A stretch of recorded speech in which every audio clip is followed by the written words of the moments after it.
Le chat continue d'apporter de l'argent, alors papa installe une caméra. Quelques billets ici et là pourraient être facilement expliqués, peut-être que le chat jouait avec ce qui tombait par terre. Cependant, lorsqu'il remarqua que le félin rapportait un flux constant de véritables billets de banque, et pas des pièces de monnaie, il dut découvrir d'où cela venait. Était-ce un véritable voleur à quatre pattes? Stuart aimait les animaux de compagnie probablement plus que sa femme ne le souhaitait. Ils avaient déjà adopté 3 animaux errants, 2 chats et un chien, mais il y avait toujours un désir d'en avoir davantage. Sa femme, cependant, finit par mettre son pied à terre et interdit d'autres causes perdues dans leur maison. Alors, quand une adorable américaine se présenta sur le pas de son bureau, il était tiraillé. Mais grâce à une astuce dans les règles de sa femme, il trouva un moyen de garder les rangs tremblants qui mendiaient. Elle avait dit qu'il ne pouvait pas ramener d'animaux à la maison, mais elle n'avait jamais mentionné de les garder au bureau. Stuart accueillit le nouveau membre du personnel, sans savoir qu'il commencerait bientôt à rapporter des bénéfices. Il arriva au bureau un matin et trouva quelques billets de $1 sur le sol près de la porte vitrée d'entrée.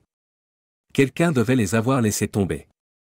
Il les ramassa, les posa sur le bureau de l'entrée, puis poursuivit sa journée.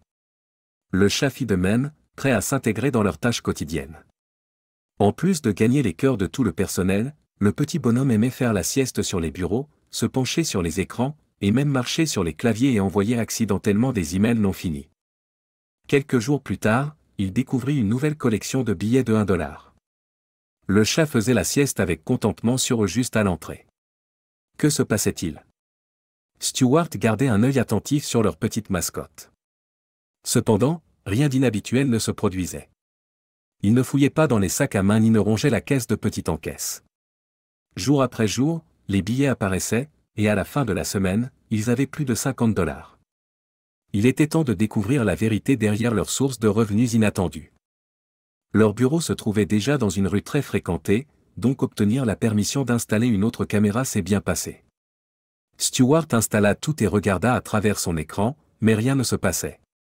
Le chat se reposait et se promenait comme d'habitude. Ce n'est que lorsqu'ils fermèrent les portes et que tout le monde partit qu'il découvrit ce qui se passait. Le chat duveteux était allongé à l'entrée. Un homme passa, sourit et tapota la vitre, essayant d'attirer l'attention du félin. Ce n'est que lorsqu'il sortit un billet $1 et le balança devant la petite ouverture de la porte que le chat montra enfin de l'intérêt. Puis un jeu incroyable et amusant se déroula. L'homme glissa le bord de l'argent à travers l'ouverture. Le chat, qui était resté parfaitement immobile, se jeta soudain sur le coin exposé, le mordit et le tira à travers l'ouverture. Cela se produisit quelques fois de plus jusqu'à ce que l'homme sourit et s'en aille. Mais les choses ne faisaient que devenir plus folles. Stuart n'avait aucune idée de comment le jeu avait commencé, ni le reste du personnel, qui avait d'abord inséré l'argent pour jouer avec le chat. Peu importe, la nouvelle de l'interaction unique s'était répandue. Il découvrit bientôt que les gens venaient intentionnellement à leur bureau pour voir s'ils pouvaient être plus malins que leur mascotte ronronnante. Le chat restait là désintéressé jusqu'à ce qu'il voie une chance de récupérer le billet, puis il le saisissait et revendiquait sa récompense. Les gens rigolaient et prenaient des vidéos. Un jour, il y avait même une file d'attente pour attendre son tour. Bientôt, le chat espiègle était assis sur une pile d'argent. C'est alors que Stuart réalisa qu'ils avaient un problème. Il serait difficile, voire impossible, de rendre l'argent, et il ne serait pas juste de le garder pour eux-mêmes. Alors, leur équipe se réunit et prit une décision importante. Ils allaient donner tout l'argent gagné grâce aux chats aux sans-abri et aux refuges pour animaux. Mais ce n'était pas tout. C'était destiné comme un avertissement mignon. Attention, ce chat volera votre argent et ne vous le rendra pas. Stuart sortit les fournitures de bureau et fabriqua une pancarte flashy pour expliquer ce qu'il ferait avec les fonds perdus. Cela leur donna également une idée parfaite pour enfin nommer leur employé aux pattes collantes. À l'époque, cela semblait parfait, mais la réponse fut très différente de ce qu'ils avaient anticipé. Ce n'était pas juste des billets ou des pièces ici et là. Stuart arriva un jour pour voir sa boîte de réception numérique et physique débordant de commentaires inimaginables. Il y avait tant de remerciements et de vœux. Mais la chose la plus stupéfiante était qu'il y avait de nombreuses cartes de vœux avec des dons en espèces à l'intérieur. Cashnip ne se contentait pas d'attirer de l'argent des locaux, son petit arnaqueur était désormais devenu international. Cependant, il y avait une spectatrice qui regardait tout avec une claire désapprobation. Stuart et l'équipe remarquèrent une femme d'âge moyen qui passait régulièrement devant leur trottoir. Peut-être travaillait-elle aussi dans leur quartier. La femme aux cheveux frisés se tenait à l'écart de la foule enthousiaste, observant le chat se promener de son endroit préféré pour dormir sur le sol jusqu'à la porte et revenir. La courbure vers le bas de ses lèvres la faisait ressembler à quelqu'un qui suçait un citron. Tout le monde dans l'équipe commença à se sentir mal à l'aise. Il y avait tant d'histoires de personnes intervenant et prenant des mesures lorsqu'elles sentaient que quelque chose n'allait pas. Cette femme allait-elle faire de même? Chaque jour, elle se promenait dans la rue, faisait une pause devant leur bureau, cherchait le chat, puis fronçait les sourcils avant de s'éloigner. L'esprit de Stewart ne pouvait s'empêcher de se lancer dans des scénarios faux. Allait-elle prétendre qu'il utilisait le chat? Ne réalisait-elle pas qu'il était beaucoup mieux qu'à la rue? Les choses s'aggravèrent lorsqu'un jour elle s'arrêta juste devant la fenêtre.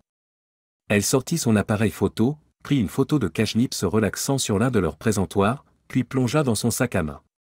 Ce qu'elle sortit ensuite laissa tout le bureau bouche bée et confus.